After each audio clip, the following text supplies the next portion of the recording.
So, just finished watching Joker film at the cinema. Obviously, Arthur Fleck is played by Joaquin Phoenix, or however you pronounce his first name. It's 2 hours, 2 minutes long, and it cost 55 million to make. I would have assumed it was a lot less because there's no real special effects or mad chaos that sort of goes on to the extent of that kind of budget. But that's the budget it got.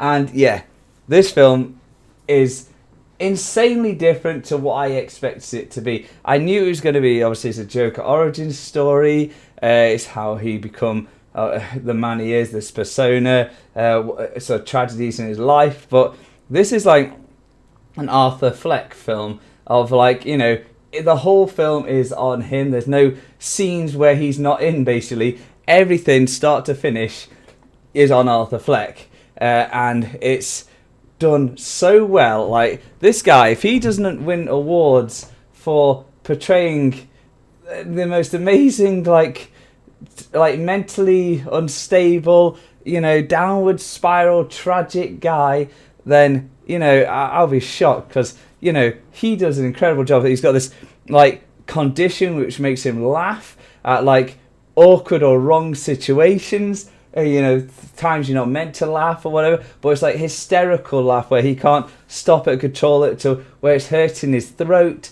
You know, there's a lot of stuff going on with him. This whole film it keeps you guessing between what's real, what's not real, what's hallucinogens, and that was it.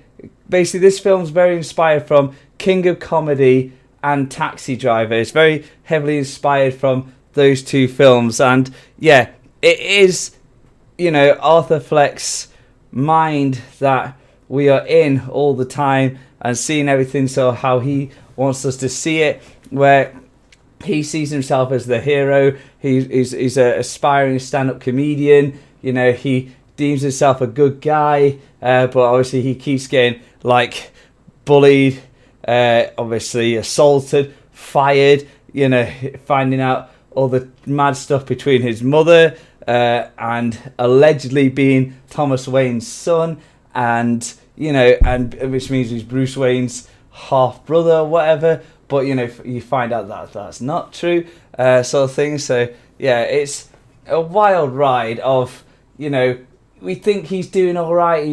He's killed a few people, but now he's all empowered. He's got his girlfriend. Find out that's not true. You're just like, what the fuck is going on? So yeah, there's so many things in this movie. You'll be like, what just happened? You know, how is that? So that weren't real. Now this is happening. Is this real? You know, you gotta keep guessing to what's actually going on. But it's done at a very slow, chill pace where you just, like, I had my feet up. You know, I was just relaxing. I was just watching. You know, there's some, like, mad bits in it, but majority of it's like a nice, steady, relaxed pace. But again, he does such an amazing job, and the things he does, he weren't planning for everyone to, like, follow or cause chaos or anarchy. You know, he just did things out of reactions, and then he's just observed what's been going on. Like, people are starting to rebel about kill the rich, because he killed those guys that would, you know, started, like, punching him and shit inside the subway cart. So out of self-defense, he killed them. End up obviously being workers for Thomas Wayne, which started this big-ass rebellion, all completely unexpected, and that. But yeah, the whole thing about his life is a tragic, like, you know, mess. But he's like, yeah, I thought my life was a tragedy, but I realised it's a comedy. You know, and he's like, that's it, you know, Arthur Fleck, no more. The Joker is, like, coming out. You see the change from him at the beginning, frail, like, timid, shy, whatever, to start to build up his confidence as more things happen.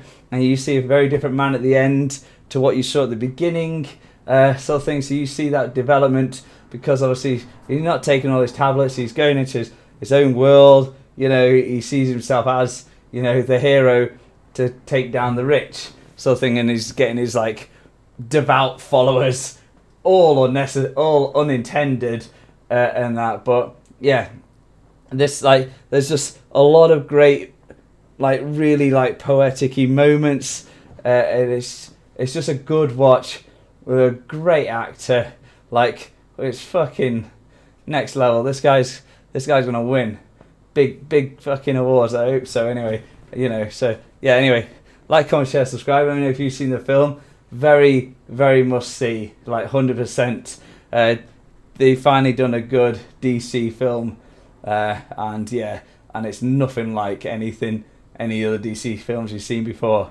So a must watch, or the most incredibly iconic villain in DC history. Alright, I'll see you guys later. Bye.